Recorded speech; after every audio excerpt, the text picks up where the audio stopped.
वक्त अच्छा हो या बुरा, वो गुजर ही जाता है। 94.3 माई एफएम से मैं हूँ विनी आपके साथ, और चलो आज कुछ अच्छा सुनते हैं। सुनाती हूँ एक साधु की कहानी जो इस शहर से उस शहर, इस गांव से उस गांव यात्रा किया करते थे। एक गांव में पहुंचे क्योंकि शाम हो चुकी थी, तो उन्होंने एक घर पर दस्तक दी। घर से बाहर आया आनंद। साधु को देखकर उसने बहुत दिल से साधु का स्वागत किया, उन्हें बिठाया, सत्कार किया, बहुत अच्छी तरह से भोजन कराया और रात में साधु ने उसके घर में ही विश्राम किया। साधु उसकी सेवा से बहुत प्रसन्न थे। जाते हुए बोले कि ईश्वर करे कि तुम दिन दूनी रात चौगनी तरक्की करो। आनंद मुस्कुरा दिया और बोले, अरे जो है वो भी नहीं रहेगा।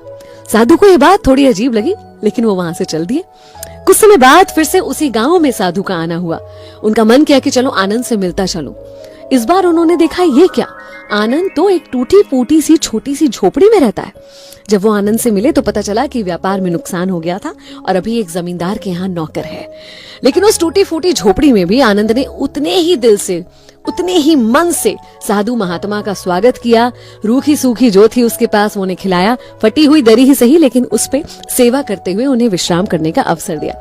जाते हुए साधु ने कहा कि मुझे तुम्हारी स्थिति देखकर दुख है, मैं चाहता हूं कि तुम्हारे पास धन संपन्नता हो, सब कुछ बन जाए। आनंद फिर मुस्कुरा दिया, बोले, कहाँ एक हाल जो इस बार है वो हर बार रहता है, कल किसी ने नहीं देखा, वक्त बदलता रहता है। साधु महात्मा के मन में ख्याल आया कि सच्चा साधु तो आनंद है जो जीवन की सच्चाई को जानता है। ऐसा सोचते हुए वहां से चले गए।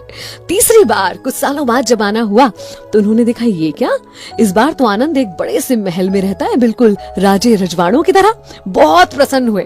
पूछा आनंद से कैसे हुआ, तो उसने बताया कि जिस जमींदार के यहाँ वो काम करता था वो आनंद के काम से बहुत प्रसन्न थे। क्योंकि उनकी कोई संतान नहीं थी तो अपना सब कुछ आनंद के नाम कर गए थे। साधु महात्मा हमेशा की तरह उससे बहुत प्रसन्न थे। जाते जाते उसे फिर आशीर्वाद देते हैं और कहते हैं कि मैं चाहता हूँ कि तुम्हारी ये सुख संपन्नता हमेशा यूं ही बनी रहे। आनंद मुस्कुरा दिया और बोला, आप अभी तक नहीं समझे? तो साधु ने कहा, क्या ये भी नहीं रहेगा? आनंद ने कहा, या तो ये नहीं रहेगा या इसे रखने वाला नहीं रहेगा। साधु के मन में ख्याल आया कि जो आनंद कह रहा है वो है तो सही। बस वहां से चले गए। कुछ सालों बाद जब फिर उस गांव में आना हुआ तो आनंद का महल तो बरकरार था, लेकिन महल में आनंद नहीं था।